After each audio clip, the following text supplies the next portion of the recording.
ঠিক আছে, আপনার বেশি লাগছে, আপনি 100 টাকা বেশি নিতে পারেন। আপনি 1200 টাকা একটা সিলিন্ডার থেকে লাভ করেছেন।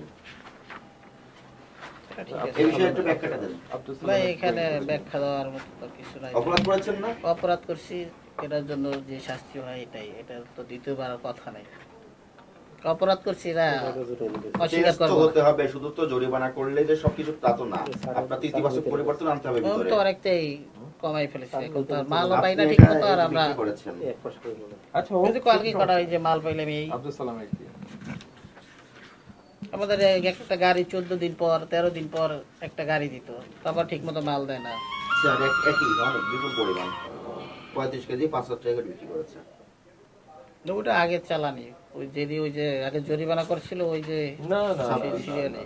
আপনার এখানে তো বলা আছে 2226 2226 আজকে করেছে 35 কেজি 5000 টাকা। এটা কার কাছে বিক্রি করেছেন? আপ পয়েন্ট ব্রেড এই যে 1700 টাকা করে হতো আপনার 12 কেজি 12 কেজি বিক্রি করে 1700 করে ধার্যকৃত মূল্যের অধিক মূল্যে গ্যাস সিলিন্ডার বিক্রি করছেন আপনি। ভোক্তা অধিকার সংরক্ষণ আইনের 40 ধারা মোতাবেক অপরাধ। সেটা অপরাধ, আমি তার এই অপরাধের সাজা আছে 1 বছরের জেল, জরিমানা আছে 50,000 টাকা অথবা অভয়দণ্ডের বিধান আছে। তো আপনি জেনে শুনে অপরাধটা কেন করলেন? আপনি অপরাধের দোষ স্বীকার করেন? জি স্বীকার করি। এটা কেন করলেন? এখন এটা যদি আমরা বলতে যাই সেই হিসাব তো আপনাদের দেওয়া যাবে না, এত বলেন, হিসাব। আপনি শুনবো আমরা একটু কারণ বলেন। আমাদের পার ডে যে খরচটা হয় একটা গাড়ি অনেকদিন পর আসার পরই কস্টিং গুলো তো আর হয় না, গাড়ির একটা খরচ আছে, লেবারের যে আপনি খরচ। ব্যবসা করলে আপনি নিজস্ব ম্যানেজমেন্ট থাকবে না? এখন গ্যাস আপনি ব্যবসা করলে ব্যবসা প্রতিষ্ঠানের সাথে বসবেন, আমরা- 1 গ্লাস পানি খাবেন, এটা তো আপনার চাহিদা। আপনি ওই পানির খরচটা এখানে ঢুকাই দিবেন? আপনি এই পানিটা তো বাইরে থাকলেও খাইতেন, শুধু ব্যবসা প্রতিষ্ঠানে বসে খাচ্ছেন বলে পানির খরচটা এখানে এখানে দিয়ে দিবেন। পানির খরচ নাই। আমি একটা এক্সাম্পল দিলাম আপনাকে। যেখানে আমরা দেখা যায় 10,000 মাল বিক্রি করতাম, এখন দেখা যায় 5,000ও পাই না, 2,000 মাল। সেটাই আমি বললাম যে এখন আপনি এই একটু যে আমাদের সরবরাহ একটু খরচটা- কম আছে, আপনি হ্যাঁ মুনাফা করবেন, কিন্তু একটা থেকে 1200 টাকা মুনাফা, এটা কি পর্যায়ে অনৈতিক কাজ হলো?